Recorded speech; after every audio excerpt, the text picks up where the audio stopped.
everyone sitting here, also my friends who are dragged along by me. So my name is Elaine from the Psychological and Behavior Science Department. Today, I'll be presenting how can LSE improve student satisfaction with the noise levels in the library. So how I approach this question is firstly by refining the research focus. I decided to only focus on the second and third floor silent zone after I had a library tour with the staff, and we were observing just to get a general idea of which kind of areas that need most attention in the library. So I designed a survey to understand people's behavior patterns, their noise satisfaction level, and following aspects. In the end, I got 84 valid responses, which are used for data analysis. At the same time, I also did a 5-day observation in the library where I attended each of these color-coded areas, as you can see in the picture. I was there to observe, to document, and talk to people. So overall, the aim of this research is to answer these 3 questions. What is the current situation in the library? Why are students unsatisfied about it? And how can LSE help with it? So I will first start with the quantitative findings from my survey. When students are asked which type of noise do you find most annoying, 41.5% of students saying that is people talking. And this is followed by phone use and people eating. As we can see in the quote above, these 3 factors have caused disruptive experiences to students sitting in the silent zone. And when students are asked which type of study mode do you prefer, nearly half of the responses saying that they prefer to study alone without talking at all. And if people choose to study with others, they prefer to have quiet conversation over no talking. And if we look at the graph on the right, the blue bars represent the popularity of each of these areas. And we can easily see that the second floor and third floor silent zone are the most popular areas that students go to. However, their satisfaction level towards these 2 areas, as you can see indicated by the green line, are almost the lowest. So students are generally quite satisfied with the third floor computer area, as well as the silent room in glass wall. And in fact, students think the silent room in glass wall is the only place where people stay somewhat quiet. And next, I will present 3 key problems that I identified based on my survey and ethnography findings. So if we look at the white table on the left, this white table sits on the 3rd floor and is surrounded by these individual blue pots. And what I observe is that this table is usually used as a collaborative space for pair and group discussion.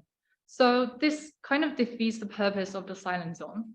And if we look at the right, having a silent zone designed right next to the non-work space, which people believe are for chatting and relaxation, also fails to protect the silent zone from the noises coming from outside. So the intended zoning effect is therefore undermined. And following from that, we can see the central noise area in red circle is often used as a transitional space, and people see it as chatting spots. So during my observation, I often see people making cell phone call, socializing, or having group discussion in the corridor around the central lift area. And when I was sitting in the silent zone, I can feel that the noises coming from outside filter through to affect people sitting there. And as one student mentioned, the background noise also sets example for and incentivize others to talk as well. And the areas without sheltering, for example, the yellow area is even more affected compared to the blue one and orange one, because the last 2 are comparatively more secluded because of the bookshelves. And the 3rd problem is where I find contradiction between my survey finding and ethnography finding. So in the survey, over 60% of the students agree or strongly agree about the fact that the current library signage communicates its message effectively, and regulates their behavior. However, in reality, what I find is that people always come in pairs or in groups, and they talk right next to the silent zone signage. So interestingly, when I was having a conversation with some of the noisemakers in the library, they are perfectly aware that they are sitting in the silent zone. And they even told me if I want to talk, I would book a room with my friends. But here, I know it's silent zone. So if I talk, I know it annoys people a bit. So I tend to whisper. However, their whisper are screaming to other students. So what can we do about it? I will firstly propose some easy, quick fixes. So for example, try removing the mixed purpose design in the silent zone, such as the white table we have seen before, and try establishing an online system to empower students to become the whistleblower. And this can be achieved by attaching a QR code on each desk so that whenever people see that they are noisemakers, they can report them immediately. And secondly, by using behavior nudge. So for those who are less familiar with the terminology, nudge basically means to influence people's behavior through changing their decision environment.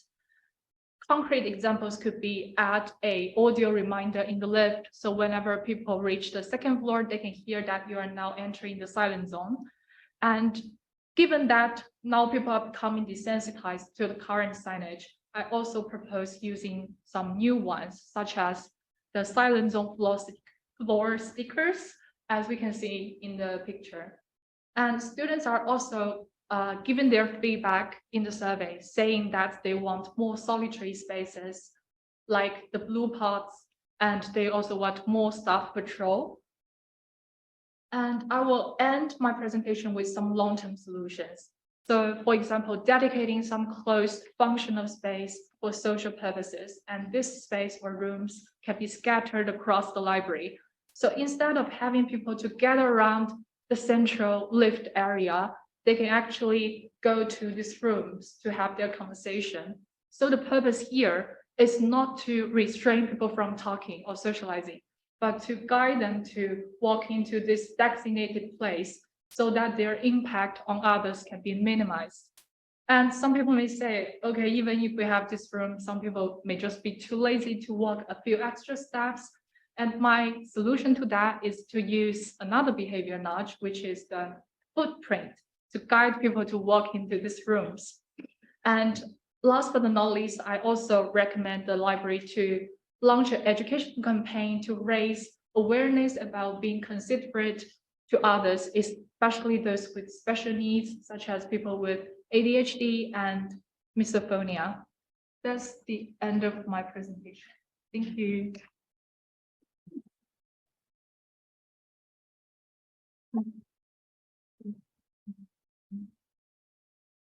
Thank you so much for that, Elaine. We've got questions and answers at the end of all the presentations.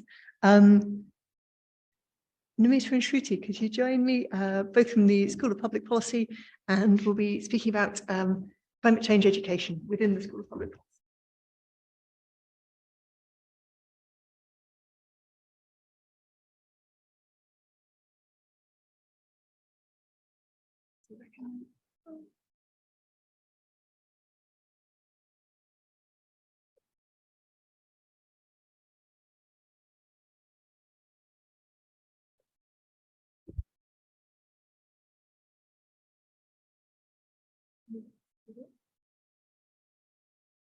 Hi, good afternoon. Shruti and I are here today to talk to you about climate change education in the School of Public Policy. So our motivation for this project comes from personal experience of working in the climate change domain, where we realized that climate change is something that affects everyone, of course, and it is something that is no longer restricted to its own field, but affects all domains, whether it is health, education, livelihood. And despite that, we realize that not too many people don't have enough awareness of the true nature of climate change, and especially at the School of Public Policy, we as future policymakers are not being equipped enough to understand how we can incorporate a climate perspective into our decision making in the future. And therefore, we sought to understand if our peers had the same beliefs, whether there was demand for more climate change education, and if the SPP was meeting that need. So we took a four-pronged approach. We conducted secondary research to understand what other departments, LSE and other universities are offering as climate education. We conducted a survey amongst the SPP students to understand what the demand is and whether they're satisfied with the current offerings. We collected data from the SPP on existing initiatives on climate education, and we conducted interviews with the faculty at SPP and other academics to understand challenges in imparting climate education as part of a master's course. Before we get into the findings from these approaches, let's look at what the SPP constitutes of. So the School of Public Policy offers two courses. The first is a 2-year Master of Public Administration, where the average age of the students is 26 years, and they come in with around 3 years of work experience. The second course is for more mid-career professionals, which is a 1-year Master of Public Policy, where students have an average age of 31 years and around 7 to 8 years of average work experience. And in terms of the climate education that is currently being offered, the SPP has one course on climate policy. It has capstone projects as part of the 2-year MPA course. These are 1-year-long engagements with clients on a live project. We can see that the share of climate change projects has been increasing over the years, with the highest share in 21-22, where 24% of the projects had a climate focus. The SPP also has hosted 3 events with a climate focus, and it publishes a public policy research where across all the years, it has only had 1 chapter ever on climate change. Okay, so moving on to some of our findings from our student survey. We rolled out a survey to the MPA and MPP students. And to go over some of what we found, so gauging first the experience that students came with, about 53% had previously worked on climate change issues relating to SDG promotion, working on COP27, mitigation and adaptation strategies. We also tried to gauge whether students were interested in learning more. So as you can see, an overwhelming majority of them do want to learn more and have expressed that interest. But this is also where we started to see a little bit of a mismatch between what students want and what is actually being offered. So 74% of respondents expressed that the school isn't currently offering sufficient opportunities to learn about climate change. And even though we do have a climate policy course, only about 26% of the students have actually taken it, and very few also expressed an interest in actually planning to take it in the future if they haven't already. So moving on to what students are actually saying. So we pulled a few quotes for you all to look at. Firstly, students want to see a climate change perspective incorporated into our MPA core courses. These are namely courses in econometrics and economics. In addition, they also want to see the SPP collaborate a little bit more with other departments at SPP, such as the Grantham Institute and the Geography Department, which have their, the Geography Department has its own course, I believe. And they see this as being especially relevant for us as policymakers. Lastly, we did see a few students express a little bit of dissatisfaction with the way that a climate change perspective is currently incorporated into our curricula, seeing as other schools have started to approach it in a much more holistic way. Okay, so we also looked at, okay, students want to see these sorts of perspectives being incorporated, but how should we go about that? So we found that mostly students wanted to see more specific climate change courses being rolled out within the SPP, as well as specific modules within our existing courses.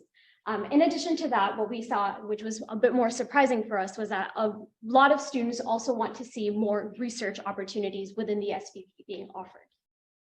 Okay, we're 10 minutes then. And then we conducted interviews with faculty and academics, as we mentioned. So the first one was with Dr. Fergus Green, who was a professor at UCL. The objective of this conversation was to understand what courses are being offered at the UCL as part of their climate education, and particularly how they are training their faculty members to deliver this education, which is more specialized than general courses. The second interview was with Professor Nick Rowley, who conducted the climate policy course at the SPP from 22 to 23. And the conversation was around the scope for further climate policy initiatives at the SPP and how open the authorities are to developing this climate track further. And the third was with the Philan US Center that is currently developing a repository of climate syllabus from various schools that can act as a reference point for any faculty members who are willing to open up their curriculum to review and who want to enhance their curriculum. we saw that LSE itself has many different initiatives across the board on climate education. So the first is a student-led sustainable future society review of the curriculum to understand what the climate perspective, to the extent to which it is being incorporated. The Eden Center has a project which invites faculty members to open up their curriculum to review, and it invites students of that department to help faculty members enhance their project. The SPP, in fact, has tied up as part of this project, and students are looking at the core courses which are being offered on the MPA as part of the review. And the Freelance Center, as we mentioned, is compiling climate change curriculum. SPP is also part of a global public policy network of schools, which is a group of 5 schools that has student exchanges across their policy departments. We saw that upon reviewing the curriculum of all of these schools, all of them have more climate change courses. All of their courses are more specialized, they're more comprehensive, and they're more interdisciplinary. And so we realized SPP has a lot of catch up to do with respect to this. Okay, so after having gone through, interviews as well as our student survey, we came up with some recommendations. To start, we recommend a curriculum review, kind of building on what is already happening within the SPP. So namely, that means the Eden Center project.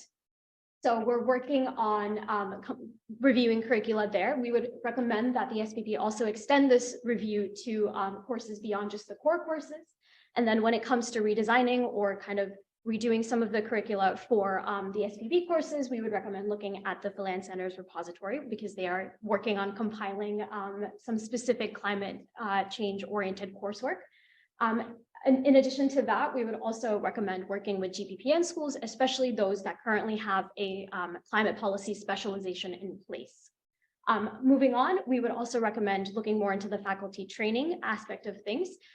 This really came from our interviews with different faculty. When they go through, routine trainings, we recommend that there be some sort of sustainability oriented module that they also have to go through.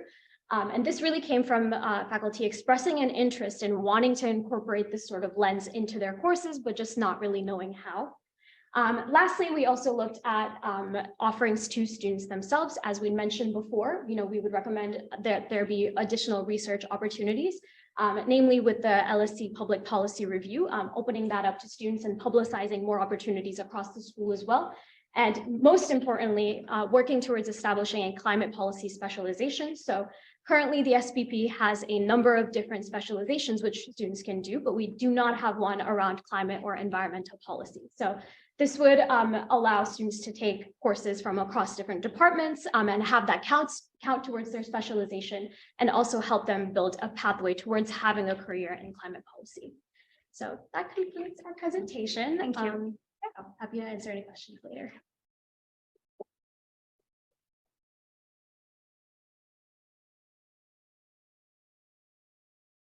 So much, and we will summon you back for questions. Isaac, can I bring you up? So yeah, to conclude this panel, where Isaac from International Relations is looking into a tangential but related issue are differing opinions on university waste management within the international cohort.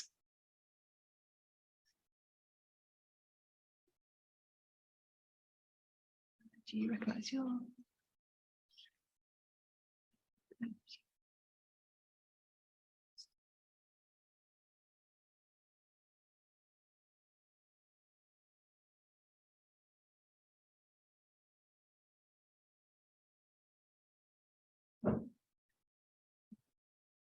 Thank you so much.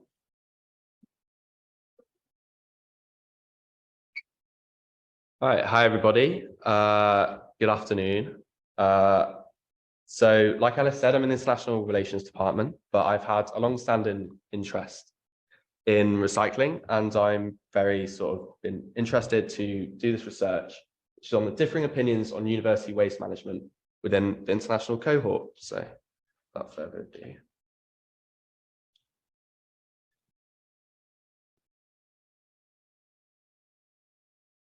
Sorry, I didn't click it. I don't know.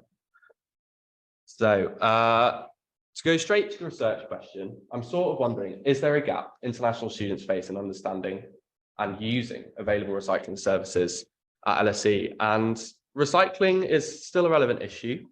I suppose it's not been as salient ecologically or politically as other things in recent years, but we all know plastic lasts for hundreds of years. And for the LSE particularly, it's relevant because it's one of the most eminent cosmopolitan universities. You know, new students face infrastructure in an unfamiliar country. And really, the hard work in culture here, you know, takeaway food is a commonality, and it'd be great to see these things go into like a, you know, a circular system. So these are some of my drivers. So an overview of the data. So I had 83 survey responses, and I managed to get 22 UK responses, 10 China responses, about 50 of other states. So I didn't really get enough sort of delve much deeper into like state level sort of analysis. So instead, I sort of made a binary variable between UK and non-UK students. Further ado, I'll show you my results. So, before that, I'm going to sort of do a bit of caveat, which is that all LSE students, regardless of nationality, are engaged in, you know, environmental issues and care about environmental issues. And around 40% of people used, you know, for my Likert scale survey, used the strongest possible response that was available, 5. And there was actually too big for me to plot on this graph here, but you can see the other responses. And given students have a clear motivation to engage in recycling, so what explains the deficit that I see further on in my data concerning people's understanding of the infrastructure, and is it state-based? So you can see here, this was the prompt by country. So in what country did you spend most of your life prior to joining LSE? So I'm not really looking at nationality, I'm looking at sort of like time spent. Funnily enough, what you find is that UK students are more confused about recycling services and less engaged with it than international students, which is extremely surprising. So, and that's consistent across all 7 questions I see. I've selected 4 here. I highlighted this middle one because I think it's interesting that it's even and it's relevant potentially for the site staff. They know that a lot of people are struggling to understand which materials go in which bin, regardless country. So I sort of had to look a bit further. So instead, I had another question, which is where you spent most of your time prior to LSE, was there a publicly available recycling service? And this gives more interesting results. So only 13 people said no. That is around 15% of all respondents. And 61 said yes. There were unsure people. And what you can see is that in 3 categories in particular, there's relatively notable, modest difference. 10% for D1, 8.5 for D6, and 6.5 for D2. So what's interesting about the no subset is that actually it has a diversity of countries in it, which sort of, again, sort of refutes my original hypothesis. So you have, countries, developed countries like the UK and France, who you traditionally expect to have, public infrastructure everywhere, alongside countries like Saudi Arabia and Kenya and India. What this might suggest really is that, firstly, municipal and regional recycling infrastructures are different in states, and they're different cross-nationally. And as well as that, you sort of get the sense that there are probably very isolated communities that don't quite sometimes have the ability to recycle, and that just is how it is in every country, despite maybe public services saying that this is the case. So this next slide sort of looks at why there might be a lower mean score generally. So it's sort of like increasing the scope of my question here. So what I sort of pointed out is, firstly, again, I'm satisfied with the design of the waste separation bins. It's indicative that just whether or not you're from, you don't have recycling publicly available, or you are from a different country, this is extremely consistent. So this sort of suggests, when you look at this other question that I had in one of my control variables, I have time to think about how to recycle my day-to-day waste. Now, compared to the other sort of control variables that I didn't end up using, like recycling is the normal thing to do, or I feel like the environment is relatively,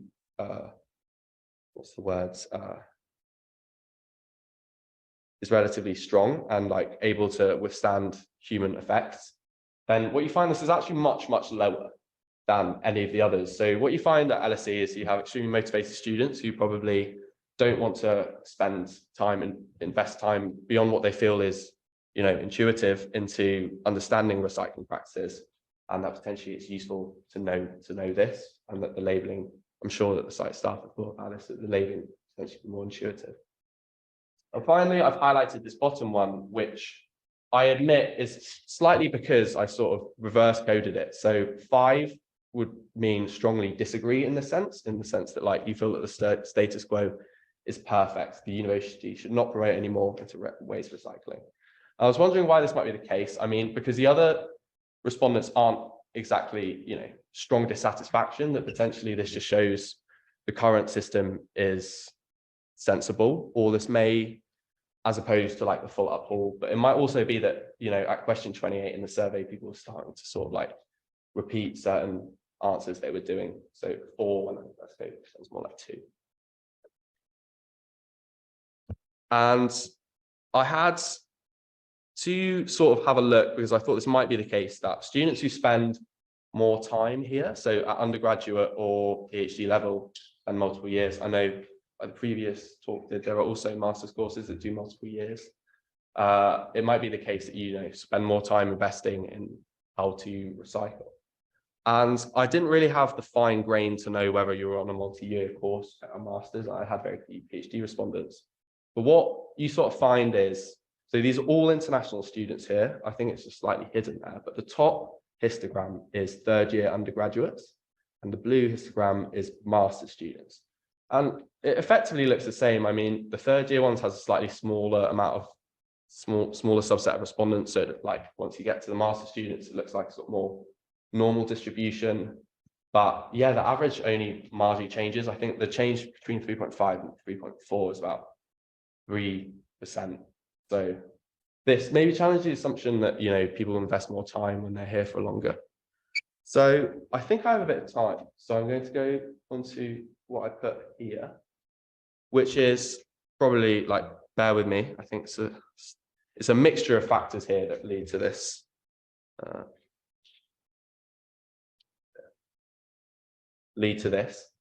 So the answer to that is the average of all section D questions. So these are all the sections that are asking basically to what extent you appreciate and find useful the recycling system at LSE.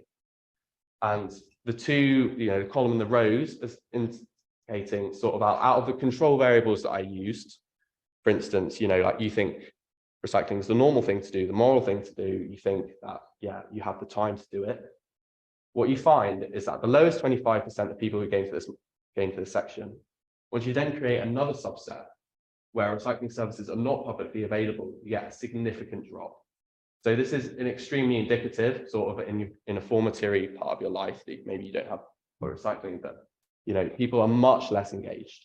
But interestingly, at the other end, so the highest 25% of marks, there are still people that are extremely engaged at this level. And what you actually see again is quite a significant increase in the opposite direction. So what might be happening here is that either you give up on the fact that recycling, you can help with recycling, or you want to understand recycling, or if you don't have it at home, you really want to start learning about it, you make extra steps. But either way, there are the people at the bottom who sort of maybe need a bit of help. So finally, I will do my suggested policy prescriptions. So posters in high footfall areas sort of could give common examples of incorrect recycling practices. I think a lot of people sort of look and they go, can I put a straw in here, and stuff like that. Maybe also sort of give examples of the damage that incorrectly sorting waste can sort of do. And I think if you put these in, high footfall areas, that's reducing the amount of investment people need to sort of like do the research themselves. Potentially introductory surveys distributed in halls of residences could ask whether there was a recycling service where you spent most of your time prior to LSE. If so, you could do a bare bones follow-up email. But yeah, further analysis could run interviews to gain more nuance in sites, and potentially even people don't think recycling is the final solution because it's circular. But yeah, with that, that's the conclusion. So thank you very much.